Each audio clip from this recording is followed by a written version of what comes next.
साहब ये वाला जो क्वेश्चन है इसको ध्यान से देखना पड़ेगा। ऐसा क्यों? इस क्वेश्चन को ध्यान से देखने का तरीका है क्योंकि इसी में अभी ध्यान से देखो एक वर्ड है सॉल्टर।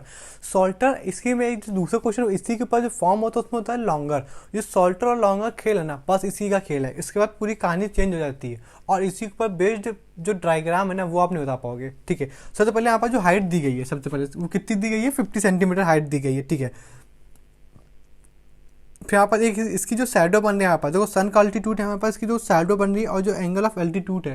देखो यहाँ पर अगर सन है तो सन का जो एल्टीट्यूड है वो कितना डिग्री बना रहा है? 45 डिग्री बना रहा है। अभी आप कहोगे कि आप कैसे डायग्राम बनाना कैसे सीख गए, अभी आप भी सीख जाओगे। ठीक है, यहाँ पर फिर वो कह रहा है देन पहले यहाँ पर इतना था, फिर व्हेन इट बात क्या, देखो पहले वो कह रहा है sun altitude is 45 degree, then when it was 30 degree. पहले यहाँ पर सन का अल्टीट्यूड कितना था? 30 था। बाद के यहाँ पास कितना हुआ? 30 हो गया। क्यों? क्योंकि आप देखते हो ना ईस्ट से ईस्ट से राइज होता है वेस्ट में जाके हमारे पास उसका क्या हो जाता है, हमारे पास डूब जाता है हमारे पास। इसे यही तो बात है। तो हर पर अगर देख रहे हो तो हर धीरे धीरे अगर इसको आवर में ले, हमारे पास आर में ले, तो हर आर के चलते कभी सूर्य यहाँ पे था, फिर सन यहाँ हुआ, फिर यहाँ, फिर यहाँ, फिर यहाँ, फिर यहाँ। तो जैसे जैसे सूर्य की डायरेक्शन चेंज हो रही है टाइम के चलते, उस तरीके से उसका अल्टीट्यूड सेम चेंज हो रहा है। अगर साइन का अगर हमारे पास सूरज अगर अपनी जगह से चेंज हो रहा है, यहाँ पर रोटेट हो रहा है, तो उसकी डायरेक्शन भी चेंज हो रही है। डायरेक्शन चेंज हो रही है जनाब, तो उसकी बात यहाँ भी बात है कि अगर पहले इस जगह पे था तो डिग्री अगर तो यहाँ पे जो एंगल होगा वो दूसरा एंगल होगा। कल को अगर बिल्कुल ऊपर आ जाएगा, हमारे पास 90 डिग्री बन जाएगा, फिर यहाँ पे जाएगा तो थोड़ा अलग होगा। यानी डायरेक्शन चेंज हो रही है, साथ में साथ उसका एंगल भी चेंज हो रहा है। सन का अल्टीट्यूड पहले 30 था, बाद के हमारे पास कितना होगा? 45 होगा। तो ये भी चीज़ हमने नोट्स में डाली, सन का अल्टीट्यूड जहाँ पे दिया उसके नीचे कि टाइम के चलते चलते एंगल भी चेंज होता जाता है। पहले कितना था? 30 था, बाकी क्या 45 था। ठीक है, तो ध्यान से एक बात और, जैसे कोई कह दी पोल है हमारे पास। ठीक है, पहले मान लो कह दे कि इसका एंगल यहाँ पे कितना था, मान लो 30 था, तो उसके बाद यहाँ पे आएगा तो 60 होगा, इसके थोड़ा सा पहले होगा तो 45 होता, फिर यहाँ पे आता था हमारे पास मान लिया 70 होता, यहाँ पे 85 होता और खुद एक बार 90 हो जाता। तो ध्यान देखो जो जितना दूर है वो उतना कम है, और जो इस वर्टिकल लाइन के जितना पास है, तो अगर आप वर्टिकल लाइन के दूर रहोगे, अगर इससे दूर जाओगे हमारे पास, तो एंगल कैसे घटेगा? आप देख पा रहे हो कि जैसे इसके पास जाएगा तो एंगल बढ़ता है हमारे पास। ठीक है, क्योंकि 90 डिग्री की तरफ। वैसे तरीके से पहले आपको ये कंफ्यूज रह जाओ हमारे पास कि यहाँ पे 45 आएगा कि यहाँ 30 आएगा, कि यहाँ 30 आएगा कि यहाँ 45 आएगा। ध्यान से देखो दो एंगल हैं, तो जाहिर सी बात है पहले जो एंगल इस पोल से जो, क्योंकि यहाँ पे 90 होता है, अब जैसे जैसे 90 करीब जाओगे तो एंगल बढ़ता चला जाता है। यहाँ पे 30 है, तो ये चीज़ याद रखना कि जो इसके पास होगा वो एंगल हमेशा बड़ा होगा, जो इस 90 से दूर बनेगा वो एंगल कैसा होगा? छोटा होगा। तो ये बेसिक बात है। अभी वो सॉल्टर वाला खेल भी समझ लेते हैं हमारे पास। ठीक है, तो उसने कहा हमारे पास कि जो फाइंड द एक्स, और एक्स है कि हमारे पास शैडो है हमारे पास। ठीक है, तो यहाँ पे शैडो एक्स है। यहाँ ये एक्स कितनी है जनाब? तो ये जो एक्स है ना, केवल अगर इसको नामकरण कर दे इसका, तो ए बी सी और डी, ये जो एक्स है ना ये केवल इतना है। तो ध्यान समझना, अभी अभी अभी इतना समझो। अभी अभी जब क्वेश्चन हो जाएंगे तो इसके बाद बता देंगे हमें कैसे पता चला कि यहीं एक्स लिया, यहाँ क्यों नहीं लिया। यहाँ भी तो ले सकते, अभी उसका भी आंसर है। ठीक है, पर ध्यान समझो कि अगर इसका हम निकालने जाएंगे तो किस तरीके से निकालेंगे जनाब, तो हमें कुछ बता ही नहीं है हमारे पास, क्योंकि अलग अलग डायरेक्शन, क्योंकि इस तरीके का भी आपने देखा भी नहीं। तो इस तरीके के क्वेश्चन को हमारे पास कैसे करेंगे, सबसे पहले वो समझ लेते हैं। सबसे पहले जो एंगल लेंगे, सबसे पहले जनाब जो एंगल लेंगे, ठीक है, सबसे पहले एंगल लेते हैं यहाँ पर ए डी सी। आप किसके in triangle A D C, इस एंगल की बात कर लेते हैं जनाब। जिस एंगल की बात कर लेते हैं उस दिन आप पास ध्यान से देखो तो इसमें अपने को क्या क्या गिवन है। अगर इसको अपन नहीं कुछ बोला तो इसमें आप पास ये जो चीज़ गिवन है 50 अपॉन, देख अपने पास जो एंगल गिवन है 50 अपॉन ये गिवन है, और नीचे वाला कुछ पता नहीं। सबसे पहले इसको मान लिया यहाँ पर थीटा के सामने वाला परपेंडिकुलर हो जाएगा। थीटा किसमें बना? बेस में बना जनाब। तो ठीक है, यानी perpendicular upon base, perpendicular upon base, perpendicular upon base है। ठीक है साहब, परपेंडिकुलर अपॉन बेस। यहाँ पे अगर 1045 डिग्री भी ले लें, परपेंडिकुलर कितने गिवन है? 50 गिवन है जनाब। ठीक है, 50 मीटर, और नीचे बेस अपने पास कुछ है नहीं। 1045 की डिग्री मतलब बताओ, तो 1045 की वैल्यू होती है 50 डिग्री। ठीक है, 1045 की वैल्यू कितनी होती है? 50 डिग्री होती है। नीचे क्या रहेगा? बेस रहेगा। ठीक है, जिस दिन बेस उधर जाएगा 50 आया, तो जो बेस आ गया कितने मीटर आ गया? बेस की जो वैल्यू आ गई हमारे पास कितनी आ गई? 50 मीटर, यानी 50 मीटर इसकी हाइट है और 50 सेंटीमीटर 50 मीटर इसकी लेंथ है। किसकी लेंथ है? ये पहला मान लिया सन का जो भी अल्टीट्यूड है, ये फर्स्ट सन का अल्टीट्यूड है, ये सेकंड अल्टीट्यूड है। क्यों? मान लिया पहले सूरज यहाँ रहा होगा, बाद के यहाँ पे आ गया, बात समझ रहे हो आप? तो उससे ये पहली सन की अल्टीट्यूड है, दूसरी सन की अल्टीट्यूड है, तो उसके साथ डायरेक्शन है। तो जो पहली दूसरी अल्टीट्यूड है जरा, तो उसकी जो कितने पोल से जो दूसरी अल्टीट्यूड है वो पोल से कितनी दूर बनी है, 50 डिग्री बनी है। लेकिन इसकी जो शैडो बनी है, ये जो सूरज है, तो यहाँ पे पहली अल्टीट्यूड थी, दूसरी अल्टीट्यूड ये, जब ये हमारे पास ये जो पोल है इसकी शैडो ये बन रही है ना, ये एक्स डिग्री पे, ये एक्स की लेंथ निकालनी है साहब अपने को। ठीक है, अब इसको कैसे निकालेंगे वो बात समझते हैं। सबसे पहले अगर हम बात कर लेते हैं पूरे ट्रायंगल की बात कर लेते हैं, किस किस पूरे ट्रायंगल, पूरा बड़ा ट्रायंगल होता है, क्योंकि इसमें पूरा एक्स आ जाएगा इन ट्रायंगल। इसमें क्या लिखेंगे, ए डी सी, इसमें लेंगे A D B, A D B, ठीक है, यानी पूरा पूरा ए डी बी आ जाएगा। यानी कितनी कितनी अगर बात करें जनाब हमारे पास, तो सबसे पहले अपने पास क्या पूरी लेंथ गिवन है, इसमें भी अगर टेन थीटा ही लगा दें, लेकिन टेन थीटा आप ध्यान से बात नहीं समझ में आ रही जनाब, इसमें टेन थीटा में ये वाला एंगल लेंगे कि ये वाला लेंगे, 45 हम ले चुके हैं। ठीक है, अगर 45 लेंगे तो केवल कल इस एंगल की बात होगी। जिस दिन हमने 30 ले लिया तो 30 में पूरा पूरा एंगल कवर हो रहा। बात समझ में आ रही है आपको? समझ, इसमें 30 में पूरे पूरे एंगल कवर हो रहा। ठीक है, इस वजह से हमारे पास इसको 30 डिग्री लिया है टेन थीटा। और रुक जाओ, टेन थीटा होता है परपेंडिकुलर अपॉन बेस। तो ये 30, ये अगर एंगल है तो परपेंडिकुलर ये पूरा बेस हो गया, परपेंडिकुलर अपॉन बेस। परपेंडिकुलर कितना, 50 डिग्री, बेस कितनी है अपन एक्स प्लस का 50। और एक बार 1030 की वैल्यू होता है तो काम बन जाए हमारे पास। तो जो 1030 की वैल्यू होती है वो कितनी होती है, तो काम बन जाता है हमारे पास। ओके, तो इसकी वैल्यू कितनी जाएगी, 1/√3, 1/√3। तो यहाँ पे क्रॉस मल्टीप्लाई करा दे हमारे पास,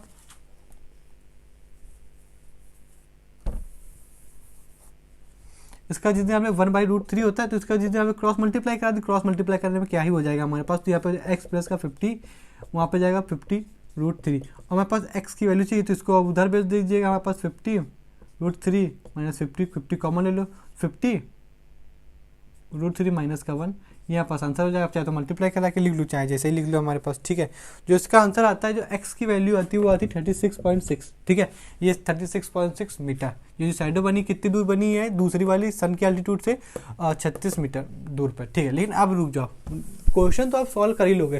तो जो इस क्वेश्चन का है ना, इस क्वेश्चन को हमने देखा था, इसी का एक दूसरा क्वेश्चन जिसमें हमने कहा था सॉल्टर और लॉन्गर, दो तरीके के केस चलते हैं इस क्वेश्चन में। तो उसको लोग कॉट में चेंज करते हैं, यानी जो 10 के थीटा ना लेकर के कॉट ले। जैसे हमने इसके पहले वाले में बात करी थी कि आप दूसरे एंगल ले सकते हो जो एक दूसरे के अपोजिट हो, जैसे कि साइन की जगह और भी कुछ ले सकते हो जो साइन का उल्टा होता है हमारे पास। ठीक है, जैसे कि हमारे पास बात कर ली, हमारे पास चाहे वो हमारे पास कैसा कॉट हो, उस तरीके की वैल्यू आप ले सकते हो अपोजिट वाले में। ठीक है, लेकिन हमारे पास अब बात कर लेते जैसे कि सॉल्ट, जैसे कि क्वेश्चन में हमारे पास जो मेंशन था वो अलग से आपके पास जो मेंशन था सॉल्टर। ठीक है, जब भी सॉल्टर लिखा हो तब भी आपका जो शैडो की लेंथ होती है, जब भी सॉल्टर लिखा हो हमारे पास, इसको अगर रफ कर दे हमारे पास, ठीक है, जो भी सॉल्टर लिखा होता है तो जो शैडो की लेंथ होती है वो हमारे पास आगे लिखी जाती है, बाद वाली हमारे पास ऐसे छोड़ दी जाती है। कल को हमारे पास अगर लॉन्गर होता, ऐसे ही ग्राफ बनता, ठीक है, दो अल्टीट्यूड आती जी साहब, तो यहाँ पे इस बार जो हमारे शैडो की लेंथ आती है उसको यहाँ पे लिखा जाता है।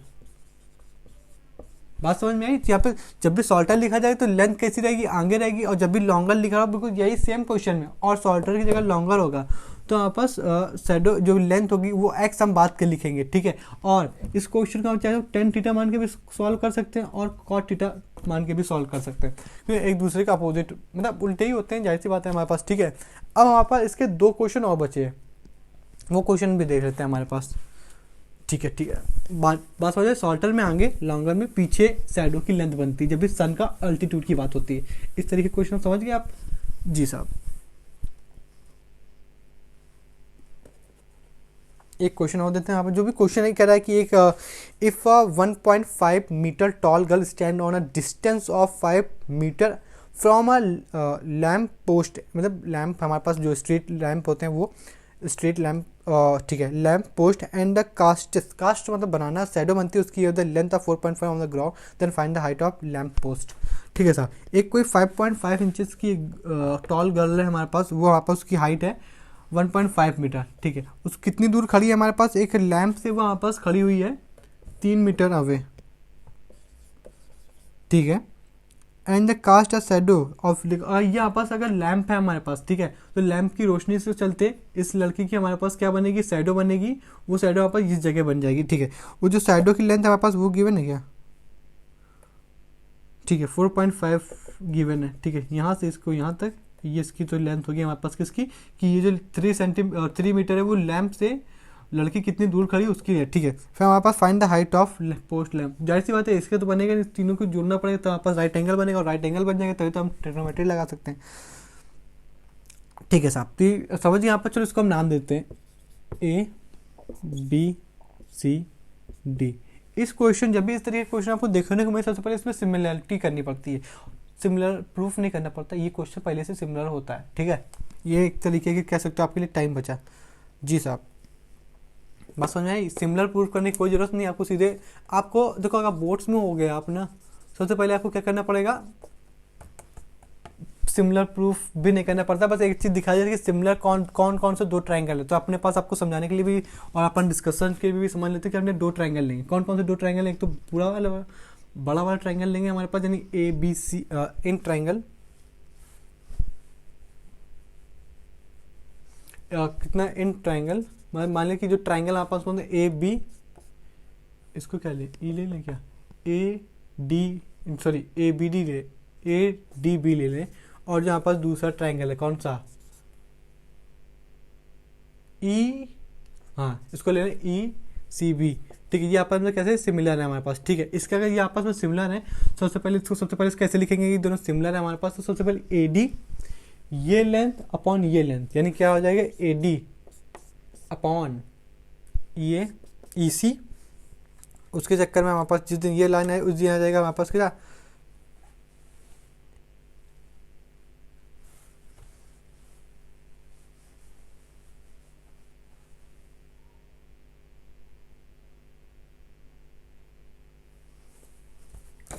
ठीक है। ध्यान से सबसे पहले क्या लेंगे, सबसे पहले लेंगे AD, ठीक है, AD डिवाइडेड बाई ये लाइन पूरी BD वाली BD, उसी के चलते इसको बराबर कर देंगे किसके, EA के EC डिवाइड बाई BC।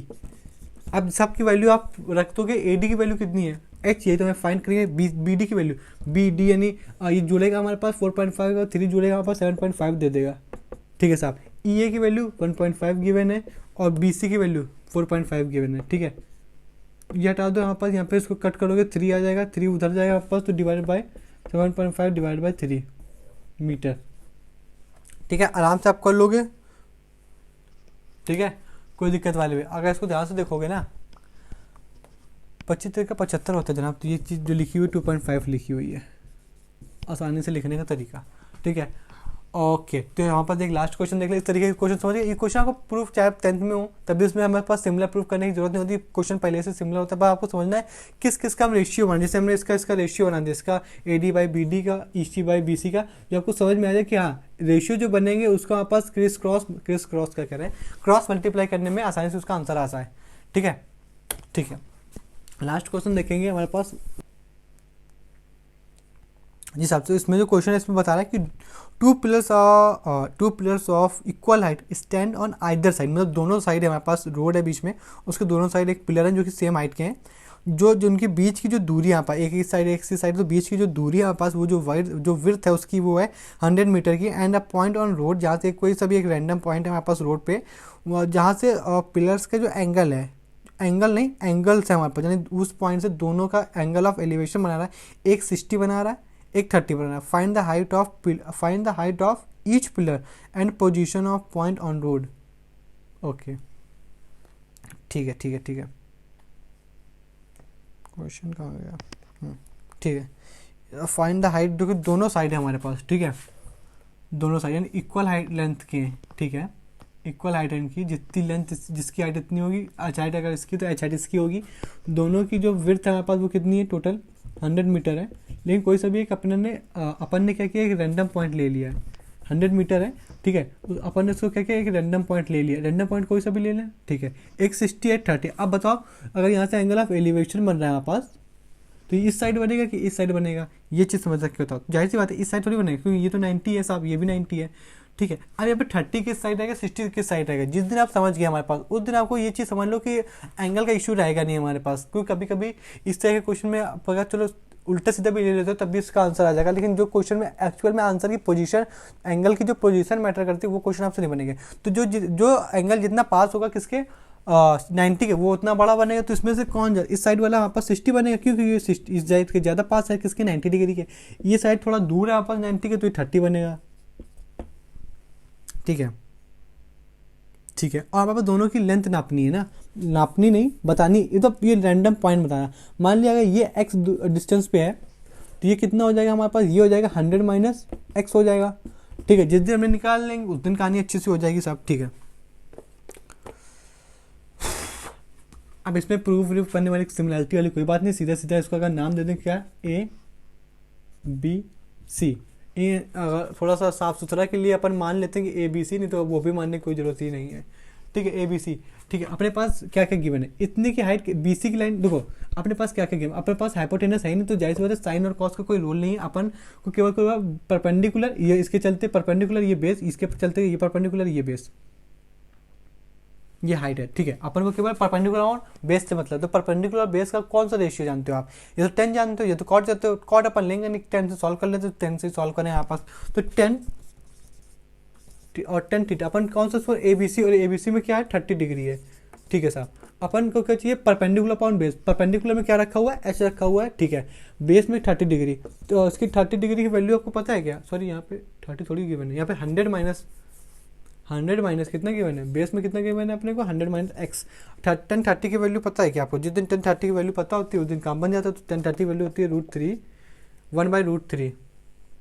ठीक है, तो 100 कहाँ बैठ जाएगा, ऊपर बैठ जाएगा साहब, 100 माइनस एक्स बराबर क्या H हो जाएगा। ठीक है, एक बार पास 1060 इसी चलते सेम यही 1060 की वैल्यू निकालो, लेकिन कौन सा एंगल की बात हो रही है वो भी समझ लो। तो इसका नाम दे दें B, इसका नाम क्या देंगे EFG, EFG। ये तो बार बार इसलिए कंफ्यूजन ना वापस कि ना थोड़ा क्लियरेंस बना रहा है अपने पास। ठीक है, 1060 बराबर क्या होता है हमारे पास, परपेंडिकुलर अपॉन बेस, परपेंडिकुलर के यहाँ पे वैल्यू कितनी गिवन है, H गिवन है, बेस आप क्या मानोगे, बेस हम मान लेंगे x, और 60 डिग्री मतलब वैल्यू होती है √3, यानी √3/h। देखो इसमें अगर हाइट की बात करें तो आया है हाइट बराबर √3x।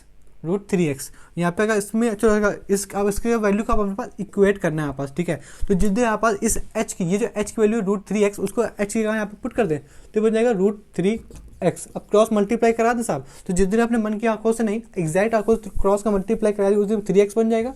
अब जिस दिन ये x उधर जाएगा जरा, उस दिन कितना बन जाएगा 4x बन जाएगा, जो x 4 से कट दिया जाएगा और 20 आ जाएगा, यानी x की वैल्यू 20 है, यानी जो x है, ये जो x है x की वैल्यू कितनी आ गई साहब 20 आ गई। ठीक है, और h नहीं आया अपने को, h बराबर हाइट बराबर कितना, x की वैल्यू पुट पुट x की वैल्यू कितनी आई, x की वैल्यू आई 20, यानी जो हाइट आई है वो आई यहाँ पर √320, √320। ठीक है, यार बोलो 20√3। ठीक है, तो यानी दोनों के हाइट बराबर हैं, तो आंसर आ गया हमारे पास। और जो इसकी जो दूरी आई वो कितनी है, देखो